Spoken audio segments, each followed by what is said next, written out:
Well, hello everybody, and welcome into the Dependent Fanatic channel.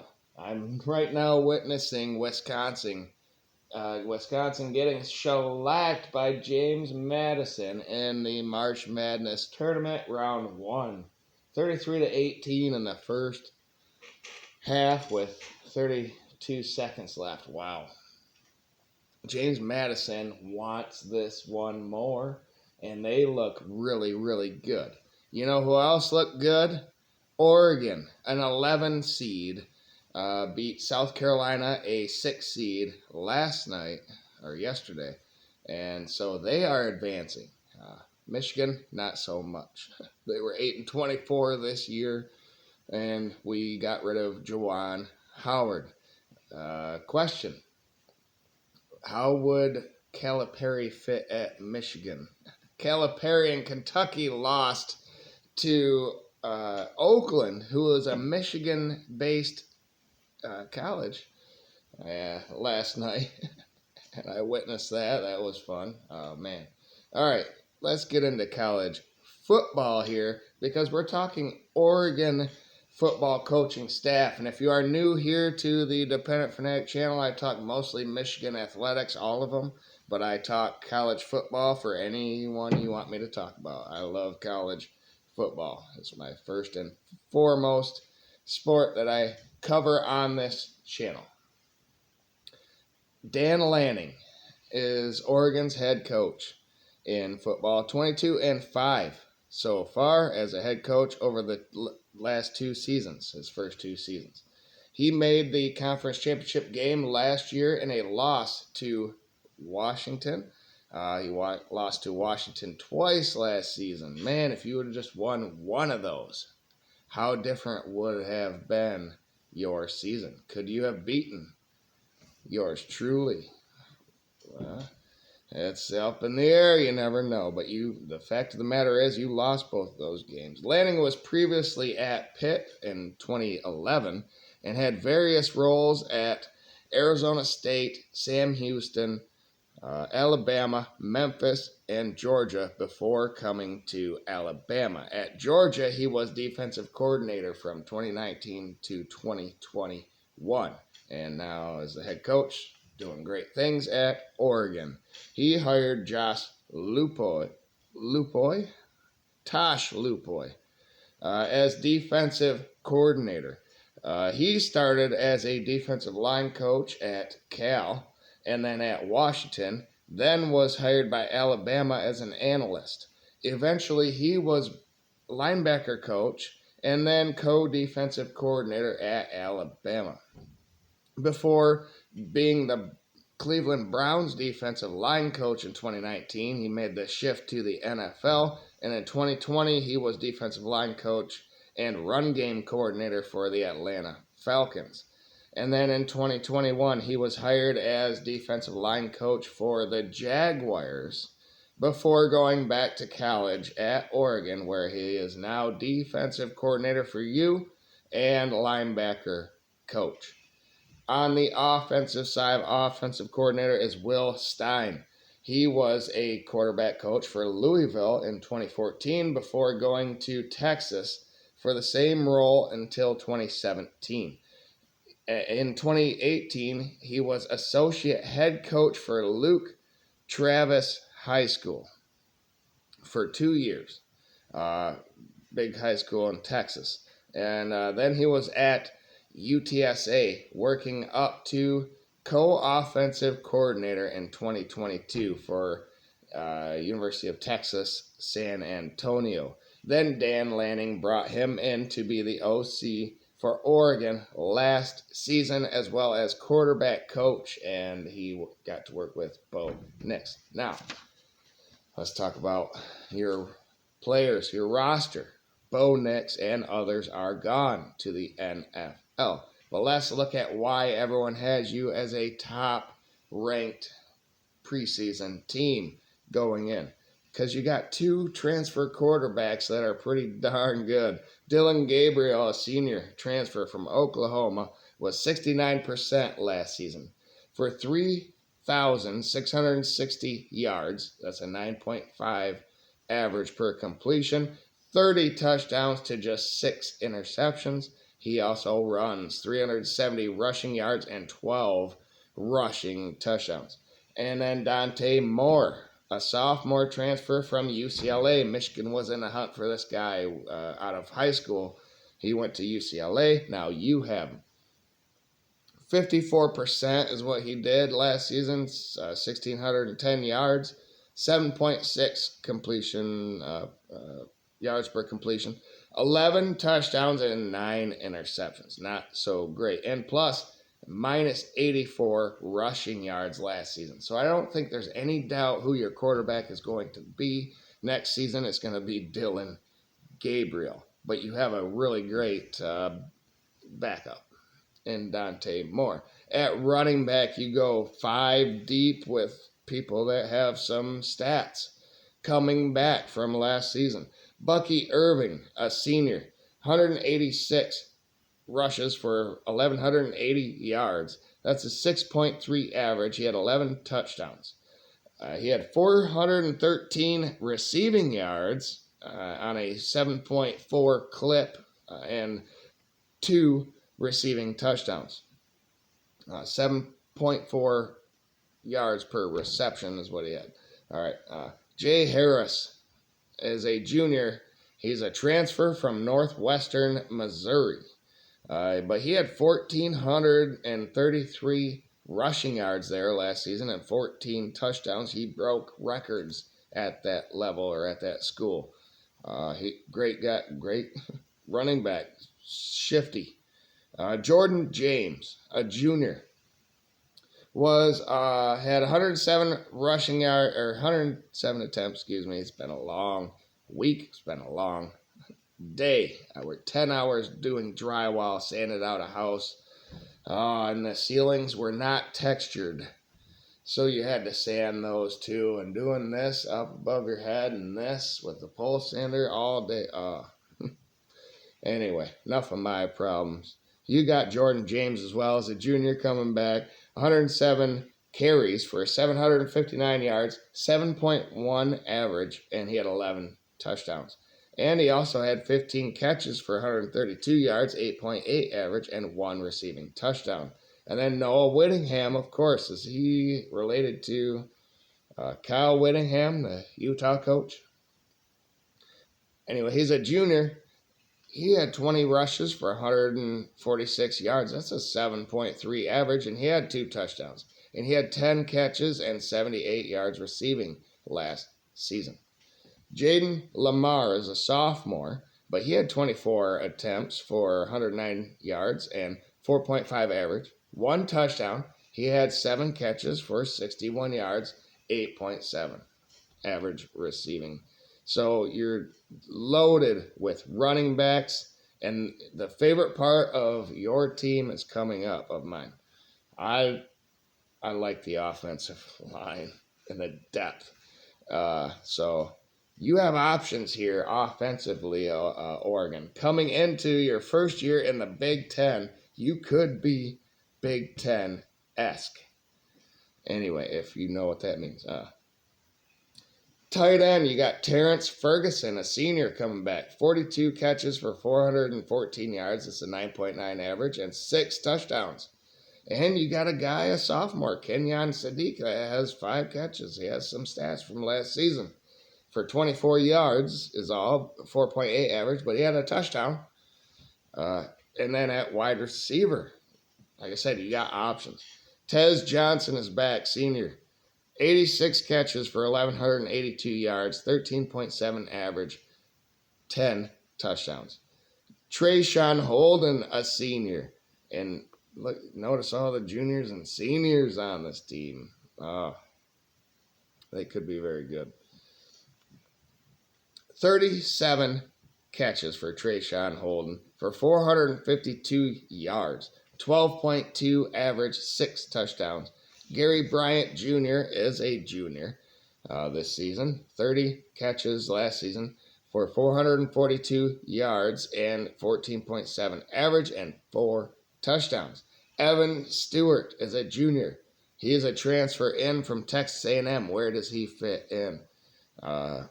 38 catches for 514 yards in the SEC, 13.5 average, and he had 4 touchdowns.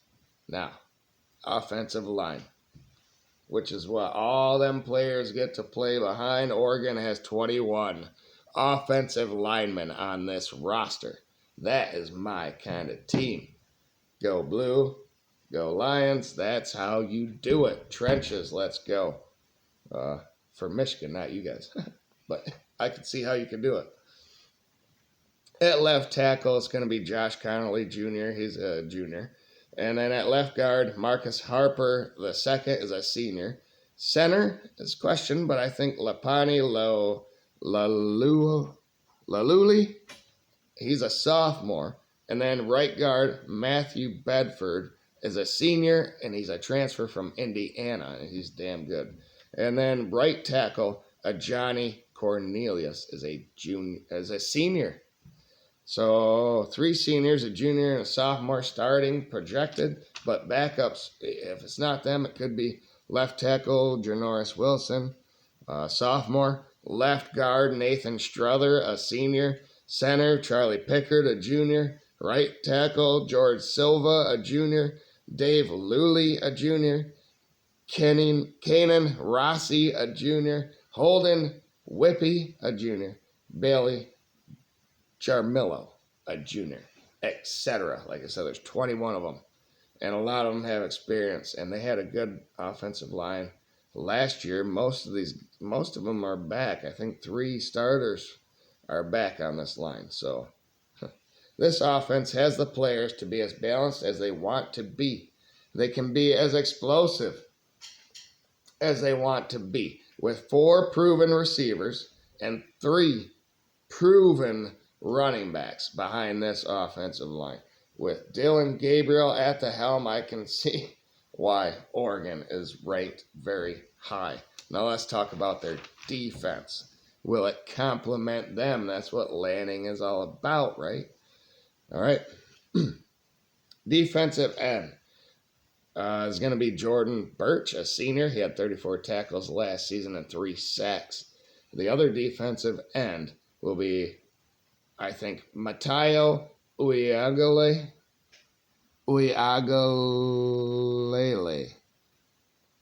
a sophomore, had 18 tackles, 2 sacks, 2 pass breakups. Now, they have a position that's called the jack. So linebackers or D linemen, they're hybrids. So some of these linebackers later on might be edge players, but them are my 2 edge players and they're pretty good. They got some stats coming back. Defensive tackle is going to be pretty good. Keon Ware Hudson is a senior, 21 tackles, 1 sack, 2 pass breakups. And then at nose tackle, Jamari Caldwell is a senior transfer from Houston, had 27 tackles and 6.5 sacks. He's a 350-pounder that claws up to the middle. That's where you are not quite up to Big Ten standards yet, as you don't have the depth on the interior of your defensive line. But it takes a long time. You got to stack them. So I'll give you a pass there for this year. Backups include Ben Roberts, a junior. Like I said, they have the jack position. So at inside linebacker, you got Jeffrey Bassa, a senior. I'm talking about returning production for this roster. I know that you may have youth and talent, like I said on the Ohio State roster breakdown, that might be great. A freshman, a 5-star freshman you expect to play. Well, I'm not counting any of that. It's what you got back, the continuity. How many seniors, how many juniors do you have? And that's why I think that Ohio State and Oregon are going to be really good. Inside linebacker, Jeffrey Bassa, a senior, 71 tackles and 1 pick six last season. Justin Jacobs, a senior, had 32 tackles and 1 sack. Bryce Bocher, a senior, I hope I said that right. Boucher. Had 37 tackles and 1 sack. Connor Sewell had 19 tackles. So, you kind of drop off on this linebacker scenario, too. Starters are good, but just like every team, you lost a lot to the NFL. Michigan lost a lot to the NFL. Ohio State had a lot coming back, but they don't have that depth. Go laugh at Ohio State on that channel if you want to, or on that video if you want to. After that, I'll put it in the cards here for you. Outside linebacker, you got Tatum Tuioti, a sophomore, 19 tackles, 2 sacks. Blake Purchase, a sophomore, 5 tackles, 1 sack. Marion Winston, sophomore, 5 tackles. Jerry Mixon, a sophomore, 5 tackles, 1 sack. So I think Jerry Mixon is more of an inside linebacker, though. But anyway, you have a couple of great safeties and a bunch of cornerbacks with experience. I'd like to see more depth on your safety position. Maybe some of these players at corner are safeties or will be safeties. They're versatile. You'll have to let me know as an Oregon fan what I'm missing here. Who am I missing in the comments down below? But your 2 starting safeties are awesome. Tysheem Johnson, a senior, 70 tackles last season, 1 sack, 2 interceptions, and 7 PBUs. And then Kobe Savage, a senior, transferred in from Kansas State, who had 57 tackles and 3 interceptions last season. And then at cornerback, you had 3 transfers in, and I'm going to talk about them here first. Jabbar Muhammad, a senior from Washington, a rival Washington. They beat you and he goes to you? I don't understand that. How'd you do that? NIL? He had 46 tackles, 2 sacks, 3 interceptions, and 14 pass breakups last season. Brandon Johnson, a senior from Duke, transfer in, had 56 tackles, 2 sacks, and 4 PBUs. And then Cam Alexander, cornerback from UTSA, senior. Maybe that has ties with your offensive coordinator, right? Or defensive coordinator. Anyway, one of them were at UTSA, right? See.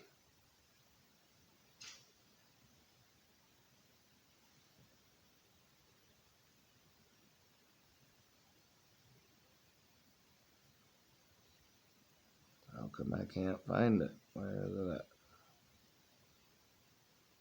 Yeah. It's your offensive coordinator. Getting a transfer from his old school he coached at on defense. Anyway, Cam Alexander, senior. He tore it up. 34 tackles, 1 sack, 2 interceptions, and 15 pass breakups last season. Those who have been at Oregon include Jaleel Florence, a junior, 27 tackles, 1 sack, 1 interception. And then 2 seniors here coming back that have been there. Dante Manning, a senior, 25 tackles, 1 interception, 6 pass breakups. Nico Reed, a senior, 25 tackles, 1 sack, and 7 pass breakups. So the roster is there. They have pieces they need to fill. And of course, we got spring ball coming up, spring games coming up, so they'll find out what they need. And then we have a transfer portal here. All these teams it's fluid, of course. Some of these players that are really good in the secondary, though, some of these cornerbacks might transfer because they realize that they are not in the starting depth chart. So they'll go somewhere where they can start because they're all seniors. So they might do that. They might. They might come to Michigan. Anyway, the schedule is tough for Oregon. Games that are really tough include at Oregon State. It might not be tough, but it's a civil war. and it's early on. And then you get Ohio State at home, at Michigan, at Wisconsin, and then Washington to end this season. You need to beat them for once. So there are 5 games that I think your floor will be you lose 4 of those 5 games. That's your floor, 8-4. But the ceiling is probably 1 loss, which is 11-1, and would get you to a Big Ten title game most likely. Predictions come later on in the season from me. So stay tuned for that. Hit the bell for notifications. You know when that is going to happen. I do my predictions for every team in every conference in the Power 4 now. I might do Oregon State and the other Washington State. No, they joined conferences, right? Yeah, so they're in conferences. Stay tuned for the picks, but I will do them conference by conference. 1 video for each conference, not 1 video for every team. Because we got other content that I like to do on this channel, like Michigan hockey is in the Big Ten championship game tomorrow versus Michigan State, and I will do a live reaction on that. So, I won't go live, but I will do a reaction. That is me watching it live, probably. So, anyway, if you want me to go live, though, on one of these videos at one point, hit that thumbs up. Oh, who should be next? Who should be next in these deep dives? I did Ohio State, I did Oregon, I did Michigan earlier, but I will do a more formal one on Michigan when it gets closer to the season. But should it be Penn State? Should I stick with Big Ten, or should I go a team that one of us is going to play in the playoff? National title contenders is what I want to stick to. So maybe Georgia. You let me know in the comments if you have a preference. Like the video. Share with other people. Subscribe if you have not. Keep pointing at you. Sorry. It's been a long day. But I think Oregon has a real shot here. So you have to stay tuned. But go Blue.